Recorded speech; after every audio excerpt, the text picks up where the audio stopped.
Nominee का मतलब owner होता है? अगर आप ये सोच रहे हो तो पूरा वीडियो ध्यान से देखना।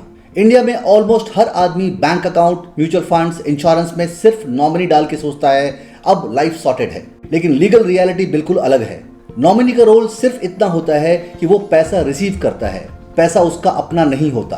एक्चुअल ओनरशिप डिसाइड करता है लॉ, और लॉ के हिसाब से ओनर होता है लीगल हेयर। इसलिए कई केसेस में नॉमिनी होने के बाद भी फैमिली को कोर्ट जाना पड़ता है। नॉमिनी जरूरी है, लेकिन नॉमिनी एस्टेट प्लानिंग नहीं है। अगर आपने ये समझ लिया, आप 90% लोगों से आगे हो।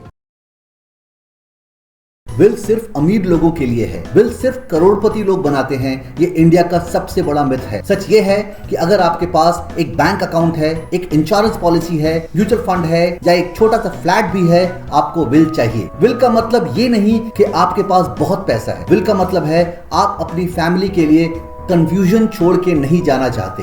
विदाउट विल आप डिसाइड नहीं करते कौन क्या लेगा, लॉ डिसाइड करता है। और लॉ इमोशनल नहीं होता। विल पैसा बांटने का डॉक्यूमेंट नहीं है, विल फैमिली के बीच पीस मेंटेन करने का टूल है। इसलिए विल अमीर लोगों के लिए नहीं, रेस्पॉन्सिबल लोगों के लिए होती है। मैं एक अनकंफर्टेबल सवाल पूछता हूं, अगर कल आप नहीं रहे तो आपका पैसा कौन लेगा?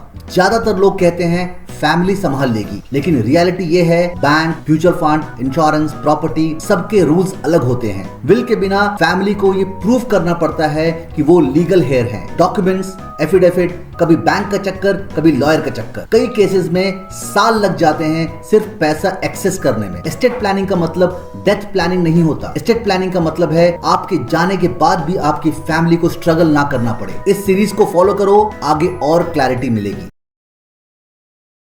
इंडिया का एक बहुत कॉमन केस बताता हूँ। फादर एक्सपायर हो जाते हैं, कोई विल नहीं है, फैमिली में 2 बच्चे हैं, एक घर है, दोनों बच्चे आपस में सहमत हैं, कोई फाइट नहीं है। लेकिन प्रॉब्लम यहाँ आती है, प्रॉपर्टी ना बेची जा सकती है, ना लोन मिल सकता है, ना क्लियर टाइटल ट्रांसफर होता है। कारण लीगल प्रूफ चाहिए। सोसाइटी, बैंक, रजिस्ट्रार सब अपना अपना डॉक्यूमेंट मांगते हैं। कई केसेस में कोर्ट से सक्सेशन सर्टिफिकेट लाना पड़ता है, जिसमें साल लग जाते हैं। यहाँ प्रॉब्लम फैमिली डिस्प्यूट नहीं होती, प्रॉब्लम होता है प्लानिंग का एब्सेंस। विल होती तो ये सारी कॉम्प्लिकेशंस अवॉइड हो जाती। इसलिए विल का मतलब फाइट अवॉइड करना नहीं है, डिले अवॉइड करना होता है।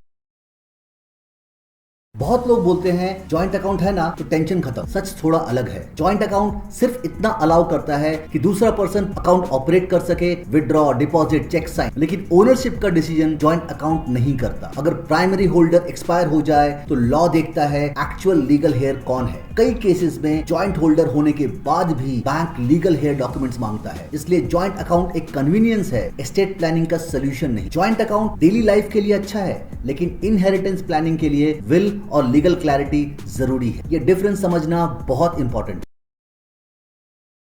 लोग सोचते हैं इंश्योरेंस ले लिया, नॉमिनी डाल दिया, फैमिली सेफ है, लेकिन ग्राउंड रियलिटी ये है बहुत सारे इंश्योरेंस क्लेम्स डिले हो जाते हैं। सबसे कॉमन रीजन नॉमिनी और लीगल हेयर का मिसमैच। नॉमिनी का रोल सिर्फ पैसा रिसीव करना होता है, लेकिन अगर लीगल हेयर अलग हुए, इंश्योरर क्लैरिफिकेशन मांगता है, कभी एफिडेविट, कभी इंडेमनिटी बॉन्ड, कभी लीगल हेयर सर्टिफिकेट। इस प्रोसेस में टाइम भी लगता है, स्ट्रेस भी होता है। इंश्योरेंस प्लानिंग तब कंप्लीट होती है जब एस्टेट प्लानिंग भी साथ में हो। पॉलिसी लेना प्रोटेक्शन है, विल बनाना डायरेक्शन है, दोनों साथ होनी चाहिए।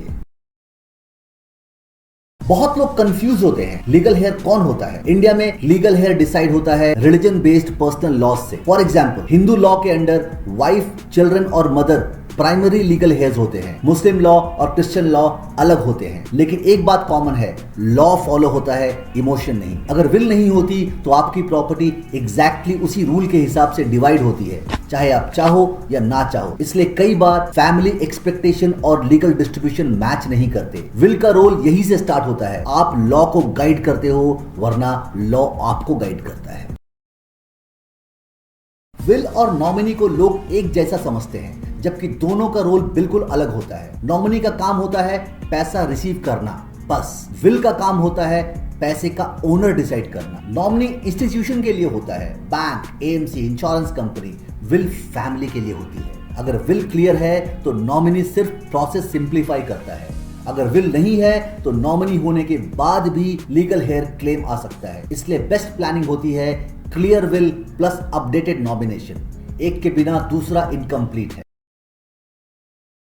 सबसे कॉमन सवाल, विल रजिस्टर करना जरूरी होता है क्या? आंसर है नहीं, कंपलसरी नहीं है। इंडिया में अनरजिस्टर्ड विल भी लीगली वैलिड होती है अगर प्रॉपर तरीके से बनाई गई तो। लेकिन रजिस्ट्रेशन का फायदा होता है, ऑथेंटिसिटी स्ट्रांग होती है, फ्यूचर डिस्प्यूट्स कम होते हैं। रजिस्टर्ड विल को चैलेंज करना रिलेटिवली डिफिकल्ट होता है, इसलिए सिंपल एसेट्स के लिए अनरजिस्टर्ड विल भी काम कर सकती है, लेकिन प्रॉपर्टी और लार्ज एसेट्स के लिए रजिस्ट्रेशन रिकमेंडेड होता है। विल बनाना इंपॉर्टेंट है, रजिस्टर करना ऑप्शनल, लेकिन प्लानिंग कंपलसरी है। विल हैंड रिटन होनी चाहिए, स्टैम्प पेपर पर लिखनी चाहिए? सच सिंपल है। इंडिया में विल हैंड रिटन हो, टाइप्ड हो, प्लेन पेपर पे हो, सब वैलिड हो सकती है। स्टैम्प पेपर मैंडेटरी नहीं होता। इंपॉर्टेंट होता है clear intention, details of asset और प्रॉपर विटनेस। विटनेस बहुत क्रिटिकल होते हैं क्योंकि फ्यूचर में वही विल को प्रूव करते हैं। फैंसी पेपर से ज्यादा इंपॉर्टेंट है क्लियर ड्राफ्टिंग और करेक्ट एग्जीक्यूशन। सिंपल विल भी पावरफुल होती है अगर सही तरीके से बनाई गई हो।